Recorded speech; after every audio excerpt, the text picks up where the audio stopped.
As Christians, our relationship to the world is complex. It's complex. And when you hear the word complex, you probably think difficult. But don't think difficult. It's layered. It's multifaceted. There's lots of moving pieces and parts that affect our relationship to the world. For example, we are, as we often note, we're part of the world. We live in the world. We are part of society. We are of the world, but we're not to be like the world. And within that statement is an acknowledgement that the world, that society, is of a different character than Christians, or at least how Christians are supposed to be. We're to seek the salvation of the world, yet we're told in experience, encounter, that a lot of people in the world are resistant to the message of the gospel. Not only will they perhaps reject the gospel, they may even reject us. The world may seek to harm us in their rejection of what we believe and what we stand for. And how do we respond to that? Well, there's a part of us that probably wants to become very defensive in those situations where we see the changing attitude towards someone or society in general. Yet we're supposed to be seeking the salvation of the very people who are trying to harm us. So our relationship to the world is complicated. It's challenging. It can be difficult. We must be aware of what's going on in the world around us, but also be aware of what is going on within us. We have to find a way to strike a balance between being able to make a very clear, definitive judgment about sin and how it's advancing in the world, marking that out, calling attention to it, while at the same time trying to encourage people to repent, trying to persuade hearts and minds. Perhaps Jesus acknowledged the balance that we're to strike in Matthew chapter 10, where incidentally he sent out the apostles for the first time into the world to preach the message of the gospel, and he told them that they were to be as wise as serpents, yet harmless as doves. Our relationship to the world is complicated. It challenges our thinking. Our society, of course, it's no surprise, is becoming more openly hostile toward Christians, toward the message of the gospel, toward the kind of morality and justice that the gospel would highlight and put forward. But that's not new. It may be new to us. There may be things that we see that we've not seen before, but the very act of the world becoming openly hostile toward Christians or to the message of the gospel is certainly not new. The world into which the gospel was born was quite hostile. Christians that we read about in earlier centuries were persecuted. They weren't just made fun of or mocked, but they were persecuted. They faced violence. They were discriminated against in very pragmatic ways that brought hardships to them financially and otherwise. So what can we learn from that? How are we supposed to respond to the world? Tonight I've entitled the lesson, When the World Thinks You're Weird. When the world thinks you're weird. Does the world think that Christians are weird? Now, when I think of the word weird, I think of kids calling each other names. It's hard to take the word weird seriously, but that's the kind of language that you're hearing used by adults to describe people with whom they disagree. They're just weird. Christians are weird. Well, how do we react to that? What's the motivation behind trying to highlight Christians as being weird, not like the rest of us, as being sort of the problem, the impediment toward the world accomplishing whatever its goal that it has in mind. To talk about this tonight, I want to open our Bibles. I want to go to 1 Peter chapter 4. 1 Peter chapter 4, we're going to spend our time tonight looking at verses 1 through 11. And this text particularly, but more broadly, the letter is very helpful in thinking about our relationship to the world, because it was written to Christians who were facing daily persecution, marginalization. Their lives were very difficult simply because of what they believed. Think about that. Think about that. Christians who were persecuted and marginalized because of what they thought, because of what they believed, because of how they tried to live personally, because how they tried to raise their families, because of how they tried to interact within the community. They were persecuted, perceived as a threat to the rest of society. How are we to respond when the world thinks you're weird? Well, don't be surprised. Don't be surprised. Sometimes we're surprised by it. There's some of you who it seems like things have changed just so rapidly. We're surprised by it. We're taken off guard by it when we encounter a resistance to the faith. What Peter points out in this text, and what he does is he really builds on the kind of warnings that Jesus himself gave to the apostles, trying to tell them that the world was going to think they were weird. They were strange. In the first 3 verses, he says, "Since therefore Christ suffered in the flesh, arm yourselves with the same way of thinking." Well, that's a pretty strong language to begin this thought with, isn't it? Arm yourself. I mean, that's the kind of language that you use, that soldiers use as they get ready to go into battle. We associate that kind of language with Paul from a passage that Brother Martin read a little while ago in Ephesians chapter 6, but here Peter's making the very same point. Arm yourselves in the same way of thinking. Well, what's the mindset that a Christian is supposed to have? Well, it's one of self-giving love. Christ suffered in the flesh, so you need to prepare yourself to suffer in the flesh. Jesus didn't suffer for nothing. There was purpose and intent behind it. This is the means by which he was going to change the world, win over the hearts and minds of people through self-giving love. There's a whole perspective that Peter is trying to say we have got to ingrain within us. He goes on and says, "For whoever has suffered in the flesh has ceased from sin, so as to live the rest of the time in the flesh no longer for human passions, but for the will of God.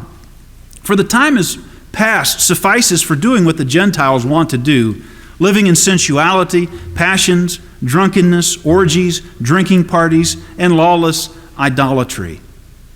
So let's unpack this a little bit and notice what Peter is getting at about the mindset, the perspective that Christians are supposed to have as they engage in the world. He says, "Whoever has suffered in the flesh has ceased from sin." Why did Christ suffer in the flesh? Christ suffered in the flesh to destroy sin. Christ suffered in the flesh to destroy sin. Well, what does that mean for us as Christians? Well, that means that sin is not to be part of our lives. He's noticing how a change is supposed to be taking place in our lives. Now, as we've said many times, this change or this transformation that occurs doesn't happen all at once. It doesn't happen overnight. It happens over the process of time, where we give thought. We give thought to sin in my life and what I need to do to change it. How I can begin to develop new patterns or new attitudes and behaviors, new patterns of living in my life. That's a daily process. That's what being a Christian is all about. Giving thought to that. The change that he starts to describe, though, begins to be noticeable. I mean, he describes this change in quite a full sense. He says there was a time when we lived in sin, and that life was just wasted. That life is wasted, and yes, we've wasted time living in sin. You think about how in Proverbs it writes about the foolishness of sin. It's foolish because it's just a waste.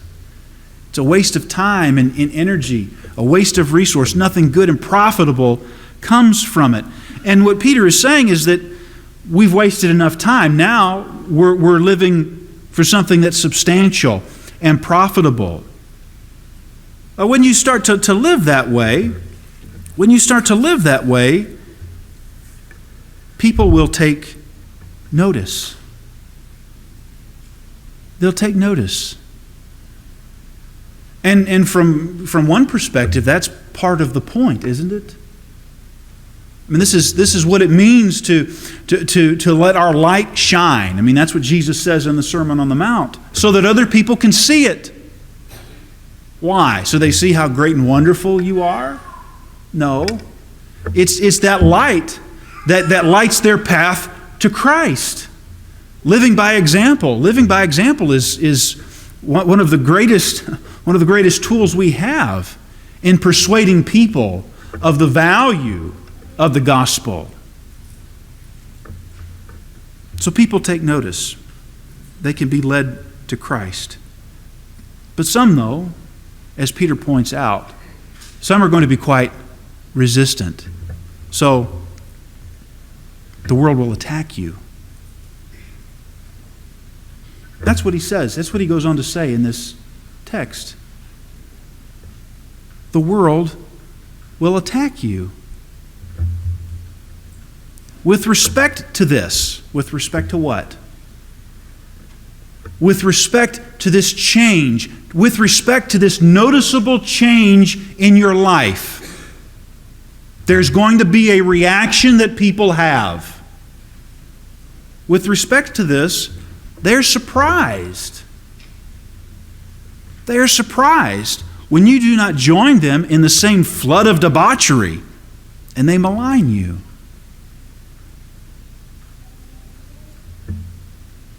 It's as if there was a time in your life where you're part of the group, you're running with the crowd. Your life is about just getting whatever enjoyment you can get out of it. Life's a party. Does that sound familiar? That's how a lot of people live their life. But something's different in you now. You've come to know and obey the gospel. And that life that you once lived, you recognize that nothing good comes from it. And so you're repenting, you're changing, you're being transformed. And then this reaction, they're surprised. They don't understand it. They don't understand the new values that you have. Why don't you want to run with us? In the same flood of debauchery. That, in the first 3 verses, I mean, that's what he's describing, the way the Gentiles, the pagans lived. Debauchery, hedonism, immorality, lawlessness. Lawlessness. He says, no, those aren't your values any longer. And they malign you. They malign you. What does that mean? Does it mean they just make fun of you? Well, they may make fun of you, but it's more than that. That word has to do with someone who wants to harm you. Well, why would those people who you once ran with, who you once thought were your friends, why would they want to harm you? Because you're weird. You're weird. And you're a threat. You're a threat. That's how you're perceived. You're a threat to how they're living, what they're living for. And so it's not enough to just ignore you or to let you go your way. No, they want to hurt you. Now, back in Matthew chapter 10, this is exactly what Jesus warned the disciples they would encounter. A disciple's not above his teacher, Jesus says, nor a servant above his master. It is enough for the disciple to be like his teacher and the servant like his master. If they've called the master of the house Beelzebul, how much more will they malign those of his household? Now, at this point in time, the disciples can't begin to understand the full meaning of what Jesus is saying here. Because the whole purpose of the master and disciple relationship is that the disciples would try to not just learn from the master, but to try to be like the master. They want to be like the master. And of course, we recognize that, well, we're disciples and Jesus is the master, and we want to be like him. Well, Jesus knew where the story was heading before it got to the cross. And that's what he's really getting at here, isn't it? They don't know that. How would the world malign Jesus? I mean, Jesus was viewed as a threat.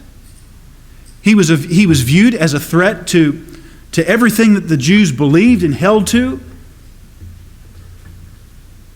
And they had him killed. They had him killed because he was weird. Jesus warns, if that's how the master's treated, how do you think the disciples will be treated? That whole text, you could read it's a lengthy chapter, but Jesus is telling them, here's what's going to happen. Here's what you're going to encounter when you go preaching the gospel. Here's what you're going to... It's not a pretty picture. Certainly not how we would go about trying to get people to follow us and be part of our movement. You know, we'd want to tell them everything is going to be great and wonderful and you'll never have a bad day and you'll get rich and on we could go. And Jesus doesn't do any of that. Jesus tells them, no, it's going to be hard. It's going to be hard. It's going to hurt.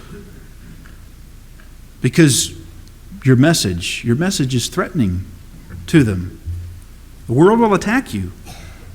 How do you respond? If this is what the life of a Christian looks like, then how are we to react to all of that? As I said at the beginning, our relationship to the world is complicated. Well, Peter, as he has been living this life for quite some time, he is an older man experienced in life and faith.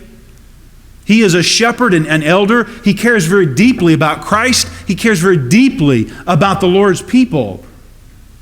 As his life is nearing an end, he tries to give courage to Christians living in a world that is hostile to what they believe. And here's what he tells them.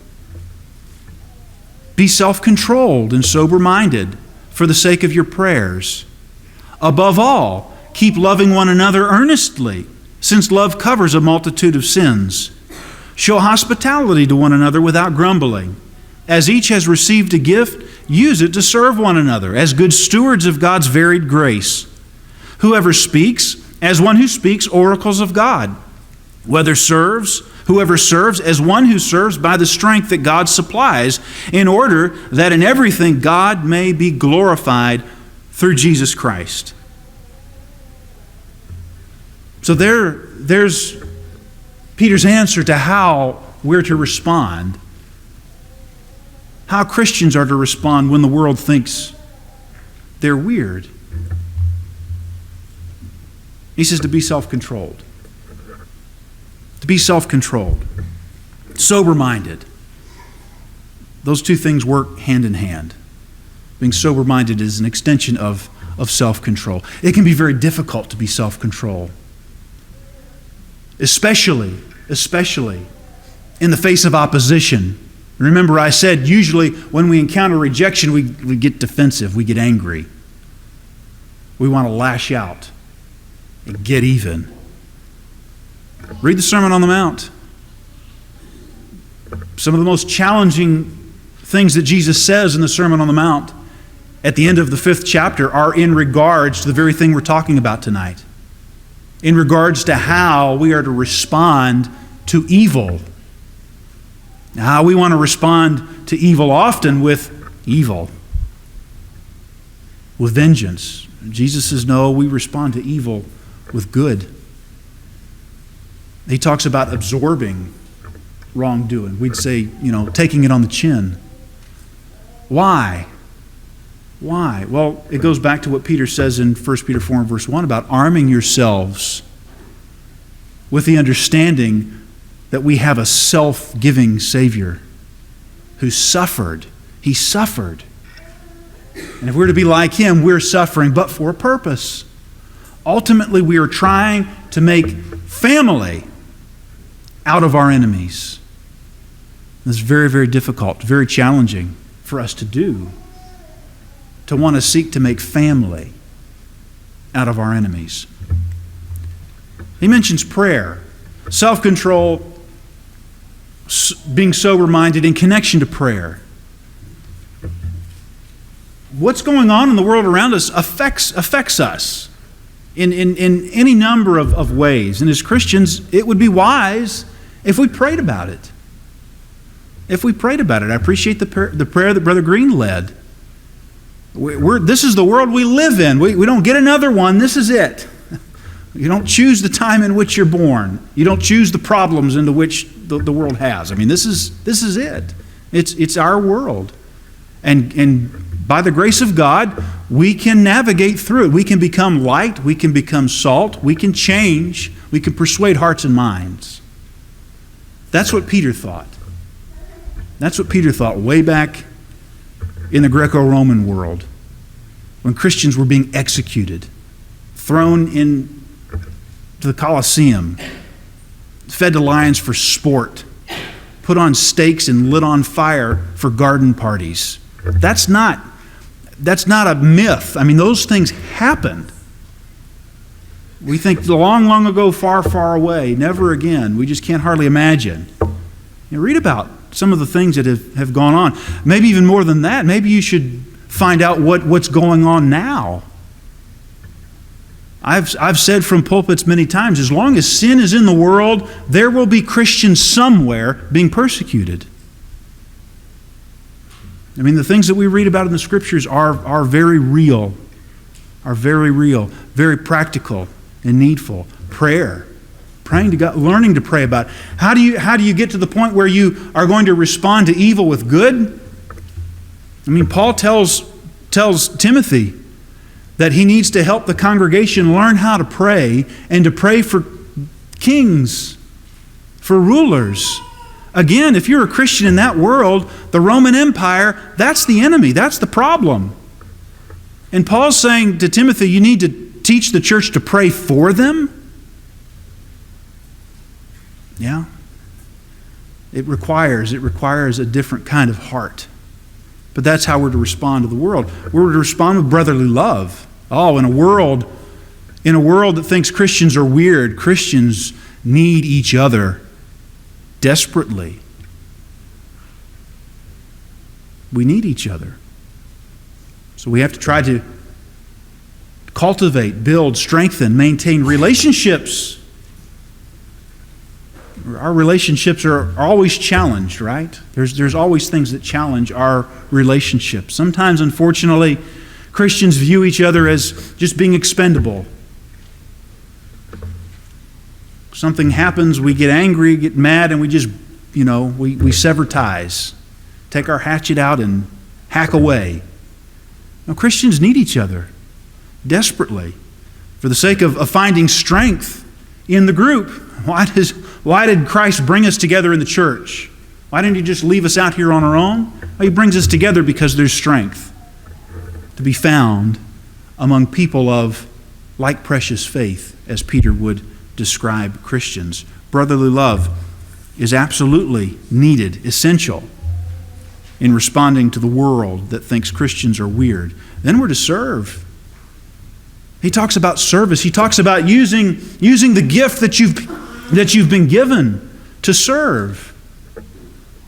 Whether it's being hospitable, whether it's teaching. It's all about service. Being a Christian is about service. Serving one another, serving the world around us. That will get the attention of the world.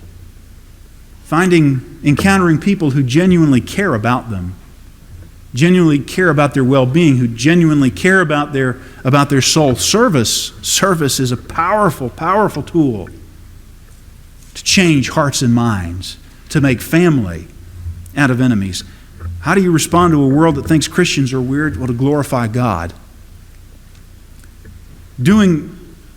taking these actions are the means by which we glorify God. I used the expression this morning about radiating the glory of God.